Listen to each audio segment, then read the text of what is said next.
मैत्रिणी, आपल्या चॅनलमध्ये तुमच्या सर्वांचे मनापासून स्वागत। तर मैत्रिणी, आपल्या घरामध्ये भरपूर अशा साड्या असतात आणि कसं आपल्याला साड्या ठेवायला कपाट तर असतं मैत्रिणी, पण बऱ्याच जणांचे कपडे कपाटात असल्यामुळे आपल्या सगळ्या साड्या कपाटामध्ये बसत नाहीत।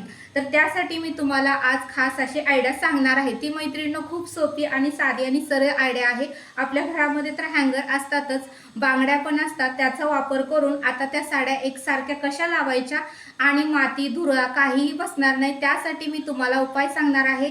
तर मैत्रिणींनो, हा व्हिडिओ स्किप न करता व्यवस्थित बघा, तर तुम्हाला सगळी काही माहिती कळणार आहे। अन्यथा स्किप केलं तर कळणार नाही। तर मैत्रिणींनो, अशा पद्धतीच्या बऱ्याच भारी भारी साड्या असतात आणि आपल्याला कुठेतरी फंक्शनला जायला लगेच सापडत नाही, कुठली घालावी तेही कळत नाही। अशा पद्धतीने तुम्ही जर हँगरला साड्या लावल्या तर तुम्हाला कुठली साडी पटकन चॉईस करता येते आणि पटकन ती घालता येते, तुमचा वेळही वाचतो आणि तुम्हाला ही आयडिया खूप आवडेल मैत्रिणींनो। तर हा व्हिडिओ तुम्ही पूर्ण बघा। तर चला करूया सुरुवात। तर मैत्रिणींनो बघा, असं आपण हँगर इथे लावायचं आहे। हँगर लावताना त्याच्या अगोदर तुम्ही बांगडी ह्याच्या हँगरमध्ये घाला। आता तुम्हाला दुसरी नेक्स्ट पद्धत सांगणार आहे आणि तुम्ही मेन म्हणजे ह्या बांगड्या फक्त मेटलच्याच घ्या, काचेच्या घेऊ नका। काचेच्या जर बांगड्या घेतल्या तर साडीच्या ओझाने ती बांगडी फुटू शकते, आपल्या साड्या खाली पडू शकतात, म्हणून मेटलच्याच बांगड्या घ्या।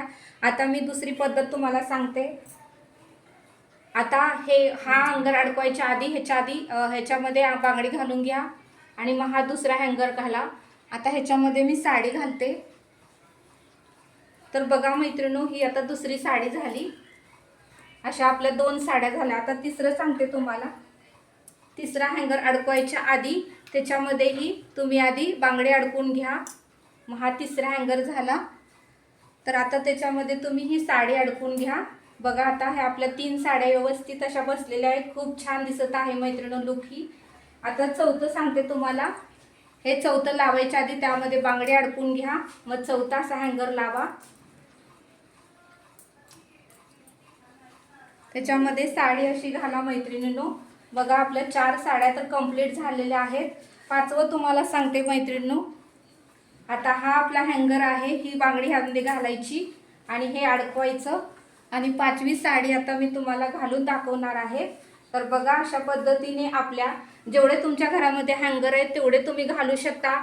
बघा, पहिल्यांदा मी बांगडी घातली आणि नंतर मग हँगर लावला, नंतर ते हँगर जोडायचे आधी त्याच्या आधी बांगडी घाला, मग हँगर जोडा। अशा पद्धतीने तुम्ही जोडा। व्हिडिओ व्यवस्थित बघा म्हणजे तुम्हाला कळेल। आणि नंतरची स्टेप सांगते मैत्रिणींनो। ह्या साड्या बाहेर जर तुम्ही अडकवल्या किंवा कपाटात अडकवल्या तर ह्या धूळ लागून घाण होऊ शकतात। तुम्हाला फंक्शनला वगैरे साड्या तुमच्या जर भाऱ्या असतील तर काट वगैरे घाण होऊ शकतात। त्यासाठी मी तुम्हाला दुसराही उपाय सांगणार आहे। आपल्या घरात असा शर्ट असतो सगळ्यांच्या, दादांचे किंवा भाऊंचे असतातच मैत्रिणींनो, ते शर्ट जे ते यूज करत नाही तो तुम्ही घ्या आणि बघा अशा पद्धतीने मागच्या साईडला असं घालून घ्या तो शर्ट।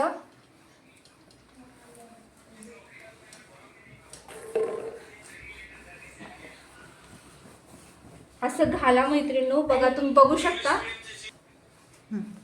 बघा मैत्रिणींनो, हा शर्ट मी पूर्णपणे घालून घेतलेला आहे आणि बघा, आता ह्या गुंड्या आपल्याला लावायच्या आहेत मैत्रिणींनो। तुमच्या घरात शर्ट असेलच दादांचा भाऊंचा, तो तुम्ही घ्या आणि बघा अशा गुंड्या आपल्याला पूर्णपणे लावून घ्यायच्या आहेत। आणि बघा, आपली साडी खराब होणार नाही, घाण होणार नाही, कुठल्याही प्रकारचा धुळा आपल्या साडीला बसणार नाही। तर हा उपाय तुम्ही नक्की करून बघा मैत्रिणींनो। आपल्या घरात कपाटात जागा वगैरे नसेल तर तुम्ही बाहेरच्या कुठल्याही कपाटात किंवा बाहेरही तुम्ही तुमच्या हॉलमध्ये, बेडरूममध्ये अशा तुमच्या साड्या ठेवू शकता मैत्रिणींनो। तर बघा किती छान आपलं हे दिसत आहे। अशा पद्धतीने तुम्ही शर्ट पूर्णपणे साड्यांना अडकून घ्या मैत्रिणींनो। आपला घरगुती उपाय आहे, तुम्ही नक्की करून बघा। टेन्शन घेऊ नका साड्या कुठं ठेवू म्हणून, कपाटात जागा नाही म्हणून। तर हा उपाय तुम्ही नक्की करून बघा। मीही माझ्या घरातील साड्या अशा पद्धतीने ठेवते, घाण होत नाहीत। केव्हाही जाताना हे ओपन करायचं, आपल्याला साडी जी हवी ती घ्यायची आणि आपल्याला कुठेही जाताना वेळही वाचतो, आपली चिडचिड होत नाही, रागराग होत नाही, आपल्या साड्याही सुंदर आणि व्यवस्थित राहतात। तर मैत्रिणींनो, हा उपाय तुम्ही नक्की करून बघा आणि हा व्हिडिओ कसा वाटला मला नक्की कमेंट करून सांगा। आवडल्यास सबस्क्राईब करा। तर भेटूया अशाच आपण एका नवीन व्हिडिओमध्ये। धन्यवाद।